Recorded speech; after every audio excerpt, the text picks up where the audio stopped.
Pois é, estamos aqui com o segundo bloco do seu Boletim do Esporte, aqui pela Terceira Via TV, já com o Fernando Antônio, conforme já tínhamos anunciado, e para falarmos do esporte de campo de um modo geral. E a gente tem que começar a falar sobre, evidentemente, sobre futebol, né? Os times se mobilizando. Nós ontem mostramos imagens aí com fartura do bate-bola lá do Goitacás, da preleção que o André Pimpolho fez lá. A turma da imprensa já estava impaciente, foi marcado para as 15 horas uma coletiva lá, e na verdade começou 10 para as 5, 10 para as 17, aí todos foram, abriram o portão e vão todo mundo para dentro do estádio, lá no gramado. Aliás, o gramado, eu repito, não está em boas condições. Aí entrou, depois que você entrou, trancaram o portão, ficou todo mundo preso lá dentro do e o pessoal foi depois, deu entrevista coletiva, todo mundo, né, foi ouvido, o André fez concedeu uma entrevista e tudo mais. E o americano também no dia seguinte apresentou lá a sua comissão técnica, apresentou o seu novo treinador e ficou de apresentar hoje, segunda-feira, o resto do elenco, alguns jogadores e tal. Fernando Antônio, como todo mundo sabe, além de cronista esportivo, de repórter, Fernando faz parte, inclusive, do setor de comunicação do americano, não é? E aí, Fernandinho, o americano vai começar a treinar realmente? Como é que está a coisa lá? Começa a partir desta segunda, às 14h30, teremos a apresentação dos jogadores, possivelmente alguns como novidades, porque o presidente Luciano Viana declarou que pode ser colocado hoje alguns nomes de atletas contratados para a disputa do Campeonato Estadual da Segunda Divisão, e há uma expectativa enorme por parte de toda a mídia com relação a essa apresentação. Das 14h30 às 15 horas, a coletiva imprensa, e a partir daí o grupo segue para Outeiro, onde o americano já fará o seu primeiro treino. E provavelmente na terça-feira teremos o início da pré-temporada na região de Silva Jardim, onde os jogadores ficarão de 10 a 15 dias. Pois é, e o detalhe, essa apresentação vai ser lá no Cicobi ou vai ser lá no... Vai ser no ginásio Eduardo Viana, que ainda está intacto, não foi tombado. E depois o grupo segue para Outeiro. Entre as 14h30 e 15 horas de hoje. Perfeito. Não é isso mesmo? E uma coisa que a gente não abre mão é a questão do horário. Nós já tivemos reclamação por parte da mídia com relação ao procedimento do Goitacás, se me permite. Sim. Você acabou de narrar um fato. Certo. Antes desse, na primeira coletiva já houve um atraso em horário. E a gente não abre mão do horário pelo seguinte: boa parte da nossa mídia tem pauta a cumprir. Exatamente.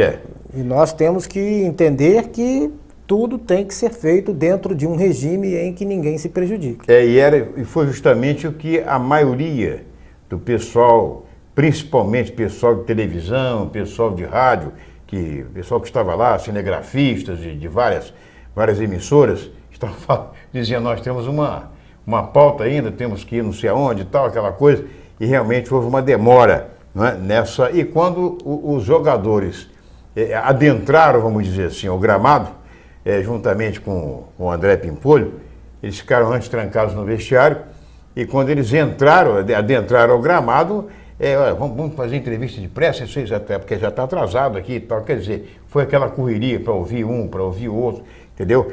E foi aquela coisa Numa situação como essa, com todo o respeito, a imprensa tem que se retirar. Eu tenho a impressão que abriram os portões do... Você comete um erro ao atrasar uma coletiva e depois impõe horário exigindo que os profissionais sejam breves. Eu não concordo com esse tipo de procedimento, porque a programação, quando ela é elaborada, ela tem que ser rigorosamente respeitada. Houve... Engraçado que lá na apresentação lá do americano, houve lá um momento, lá um companheiro nosso da TV Record, se não me engano, eu não estava presente, quem estava presente foi a Letícia Nunes, que fez a matéria, e ele ele perguntou ao presidente do Americano sobre o americano sair atrasado nos treinamentos, dizendo, olha, o Goytacás já começou, o Campos também e tal, o americano só agora e tal, uma coisa assim nesse nível. E o Luciano, eu tenho a impressão que se irritou um pouco com a pergunta e disse, olha, o Goytacás é o Goytacás, o americano é o americano, eles têm um modo de trabalhar, nós temos outro. E não adianta começar agora, contratar vários jogadores para chegar no meio do ano e o time está cheio de dívidas sem condições de pagar. Isso aí pode acontecer com eles e com a gente não acontece. Tem até a matéria aí, ele falando isso aí, o nosso Davi vai mostrar aí. O Goytacás, daqui a 6 meses eu estou com um americano com não sei quantos milhões em dívida. Então eu não trabalho, eu não trabalho olhando para o vizinho, eu trabalho dentro daquilo que eu acho que é o Muito bem, Fernando. Como é que aí geralmente o dirigente é muito assediado, assim, às vezes se irrita, né? Mas ele tem que entender que numa coletiva, quando se abre espaço para a mídia, qualquer tipo de pergunta pode ser feita. E cabe ao dirigente, ao ser abordado, estar preparado para responder. Tudo bem que na minha concepção não há uma diferença enorme com relação ao que se propagou a nível da data em que o Goytacás começou a se preparar com relação a que o americano reservou para também começar suas atividades, porque é um intervalo de 7 dias. Então não há tanta diferença. E nesse intervalo há os exames médicos que obrigatoriamente têm que ser feitos. Então nem sempre você começa a treinar no mesmo dia, né, em que o grupo é apresentado. O americano começa nesta segunda-feira. Mas na quinta e sexta, os exames médicos já começaram a ser feitos. Porque se o jogador apresentar alguma deficiência, algum problema que venha prejudicar a sua condição física, ele não pode trabalhar sem antes se tratar. Certo. Então eu não vejo que haja uma diferença tão grande. Diferença, na minha opinião, é de 20 dias, 30 dias. E o campeonato também só vai começar em março. Quer dizer, há tempo suficiente, né, vamos dizer assim, para os treinamentos, para selecionar jogadores, para ver quem realmente... Porque se fosse começar junto com a Série A, o 1º de fevereiro, né, haveria uma certa... Dia 31 de janeiro, a primeira rodada, e vai ser concluída dia 1º de fevereiro. Exatamente. Agora, o que está definido é que os Jogos do Americano serão em Cardoso Moreira, né? Isso já está acertado, não tem mais nada a ver.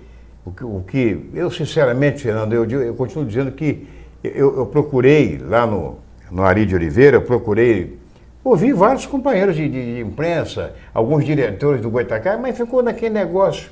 Não, porque foi melhor, outros me disseram, foi exigência da torcida, do Goytacás, porque o americano jogar aqui, o americano, no ano de não sei quando, o americano negou o Goytacás jogar lá no... Eu não acredito nisso, sinceramente.